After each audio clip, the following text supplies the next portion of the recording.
With how the Joe Thuney contract is set up, Ryan Poles just opened the Trey Hendrickson door a little bit wider. The question on the table is he looking to walk through it? We'll talk about all that more in today's episode of the Windy City Breeze Sports Talk Daily. Let's go.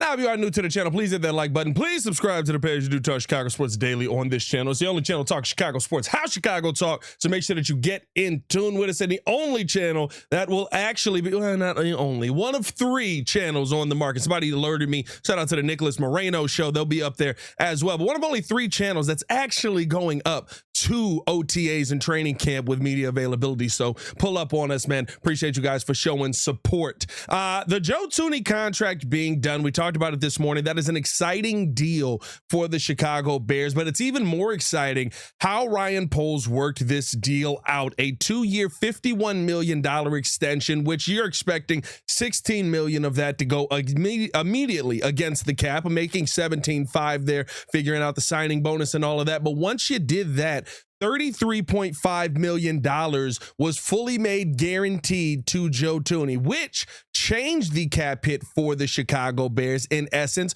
from a $16+ million cap hit to a $8 million cap hit, which opened up that $8 million in savings for the Chicago Bears against the cap, an immediate savings of $8 million, which increases the flexibility to go out there and add another player. Now, if you do this by itself, right, this could be Nick Chubb money if you're going into training camp, right? We're not naive to that fact. This could be J.K. Dobbins money. This could be cheaper or lesser position, I should say, money than the conversation we're about to have on Trey Hendrickson. And it really just depends on how aggressive Ryan Poles wants to be. Now, I do want you guys to let me know how aggressive you want Ryan Poles to be by letting me know in the comments below. Drop a bear down in the comments anyway, just off a rip, and drop a Y if you want Ryan Poles to go after Trey Hendrickson. Drop a N if you want him to not go after Trey Hendrickson. And of course, if you want to elaborate on why or why not, I understand. Let me know in the comments below. I do read through them. But here's the thing.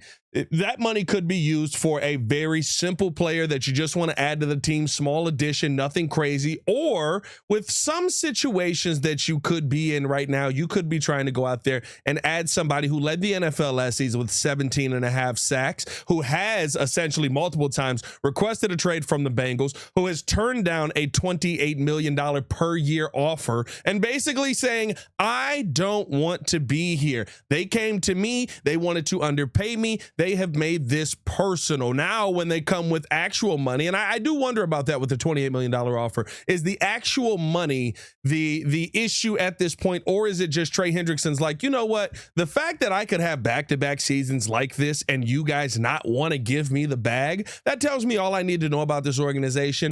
I'm going to go somewhere where I'm actually appreciated. And what I do like about this is you're in a situation here in Chicago where Trey Hendrickson was drafted to work for Dennis Allen down in New Orleans. Remember that. He's Dennis Allen. He was on the Dennis Allen defense already, knows how this defense works, fits Dennis Allen's scheme already, and actually is the ideal piece. We've seen Ryan Poles get Ben Johnson, all of those ideal pieces on the offensive line. Is this an ideal piece on the defensive line? And I've talked about how this trade may be coming cheaper than what many people initially believed. Remember, early on, it was like, you're getting rid of a first-round pick no matter what for Trey Hendrickson. This is the world that you're in. Have at it.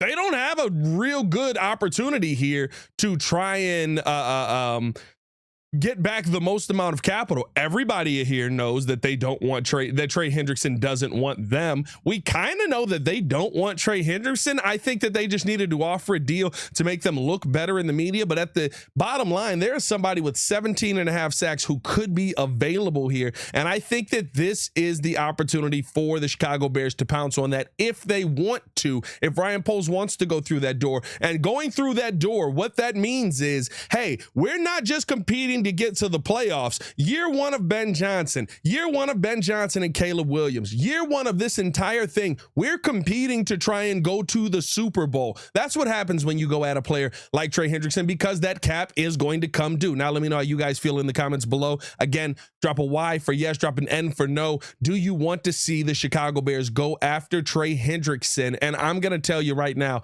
how that could work out for the Chicago Bears. Again, we talked about the Joe Thuney deal here with $8 million freed up from the Tuni deal per year over the next couple of seasons. That allows you to have a little bit more cap flexibility if you want it. Now, you would have to move on from some pieces, and I've said this multiple times. Post June 1 cuts could be there. There's some easy names to move on from on the team, right? A Ryan Bates, bye. You know, we're not worried about you as much, but there's also some more difficult names to possibly move on to add that level of player. Now, Cole Kmet could be a name that could come available post June 1 because he would give you a savings of about $8.4 million more on the cap, giving you $16.4 million, which is almost enough to absorb this season's Trey Hendrickson comment. Now, with this season's contract, right, you would have to go into next season. You would have to give him the money for next season. And I know a lot of people are saying, well, if he's not going to play for the money right now on the Bengals, why would he play for that money for the Chicago Bears? Listen, we've seen this play out here in Chicago many, many times before. I'm not willing to play for you for the amount of money that you have disrespected me with. I'll go play somewhere else for this money, because more than likely down the line, they're going to give me the respect that I deserve. But I'm not willing to play for you on this amount of money. And I think that could be a situation the Chicago Bears are in with Trey Hendrickson. They're also, again, Ryan Poles, how he works the cap is a savant.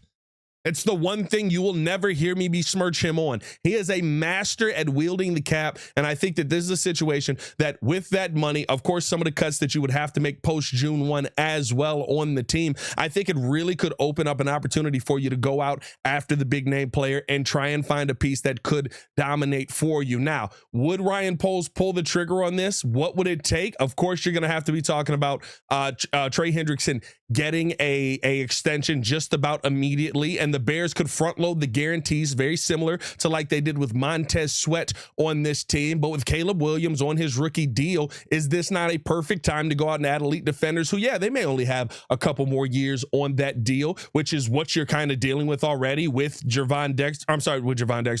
Grady Jarrett on the team. But if you got a defensive line that is Grady Jarrett, the goal is to add a couple of sacks back to Grady Jarrett's name as well. He's about a 5.5 sack guy right now when healthy. If you add Trey Hendrickson to this roster, maybe Trey Hendrickson does come down in sacks from 17.5 to, let's say, he comes back to a regular number on earth of a 12.5 sack season. Does that add a couple of sacks to Grady Jarrett because Grady Jarrett's now not getting double teamed, right? These are things Ryan Poles has to take into account. Does that add a couple of sacks to Montez Sweat because Montez Sweat one-on-one can prove to be an absolute monster out there? I think these are the moves that you can make now while Caleb Williams is still on his rookie deal. We've seen how all of these deals are kind of set up to come off of the books in 2027. This is the time for you to make those gambles. And I get it, guys. You want cap space. We want to have fun in the offseason every year. You know what I want to have fun at? I want to have fun during the season. I don't care if I'm spending money every single offseason. I care if I have the players on my team during the season that are going to help me be impactful. And if moving on from Cole Kmet can essentially add Trey Hendrickson to this team while giving up less draft capital in this situation. I love Cole Kmet. Glad that he was in the intro video. I wish him nothing but the best. But you did go out and draft Colston Loveland. It seems like you could run some twin tight end. You still can run twin tight end. We got a bunch of tight ends on this team. What are we sitting at? 5 tight ends, I think, on the roster currently. 3 of which actually probably will make the roster in Smite, in Kmet, and in Colston Loveland. Right? So maybe you run this situation with Colston Loveland and Smite instead of Cole Kmet and Colston Loveland, right? Now, is that the same situation? No. In that situation, Colston Loveland has to hit. He has to be a hit. You cannot miss on your top 10 pick. But you know what else you can't miss on your top 10 pick? When you're making a top 10 pick, when you miss on top 10 picks, that's when you end up picking top 10 again. So for me, this is all about being right in multiple situations.